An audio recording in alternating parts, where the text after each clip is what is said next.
Alors, dans cet exemple numéro 3, on va voir comment faire bouger la balle à l'aide de la souris.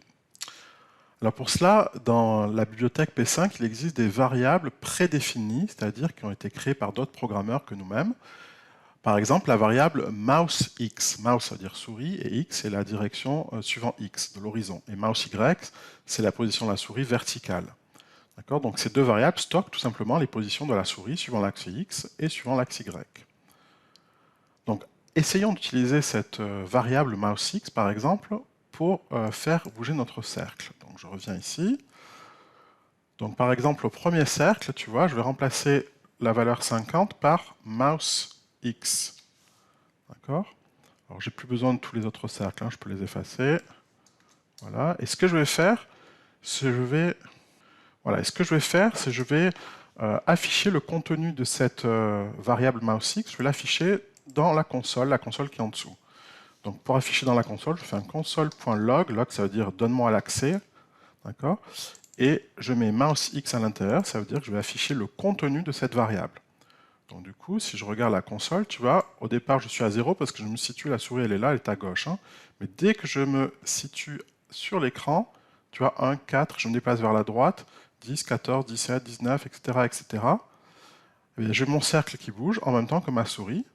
Hein, tout simplement parce que mouse X, c'est la position de la souris à l'horizontale.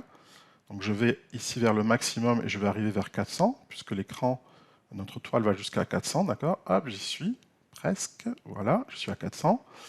Et tu vois que le cercle il bouge en même temps. Pourquoi il bouge en même temps? Parce que ici, dans la position suivant X, j'ai mis un nombre qui varie avec la position de la souris, tout simplement. Voilà, donc c'est comme ça qu'on peut faire bouger un cercle. Je vais remettre une couleur différente pour le background, je vais mettre du gris, hein, toujours pareil. Voilà, comme ça on verra bien la différence.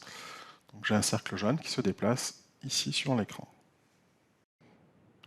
Donc ce qu'il faut retenir de cet exemple, c'est que, bien, tout simplement, mousex c'est une variable et le contenu, la valeur de cette variable, varie si je me déplace. Une variable, ça varie. Ça n'a pas toujours la même valeur. Ça peut varier, comme tu le vois ici.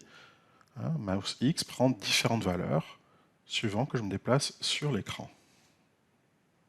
Alors, pour enregistrer les différents exemples que tu fais, tu vois ici, tu as des noms bidons qui sont affichés. Toi, tu mets, par exemple, ici, c'est l'exemple 3. Tu fais exemple 3, tu lui donnes le nom. Hein. Là, c'était exemple 3, comment je l'appelais? Comment faire bouger la balle. Donc ça, si tu veux donner un nom plus précis, hein, sinon tu peux mettre que exemple 3. Et tout simplement, tu fais entrée et c'est enregistré. Enfin, tu fais CTRL S, pardon, et c'est enregistré. Alors, juste une autre information. Imagine que je remette ici la valeur 50 pour mon premier cercle. Et du coup, j'ai mon cercle, tu vois. Donc la position de la souris, je la fais varier, on le voit dans la console, ça varie. Et par contre, cette fois, le premier cercle, il ne bouge plus. C'est normal, hein, puisque la valeur, la position suivant x, elle est fixée à 50. Par contre, la souris, elle bouge bien sur l'écran. Donc c'est normal que la variable varie.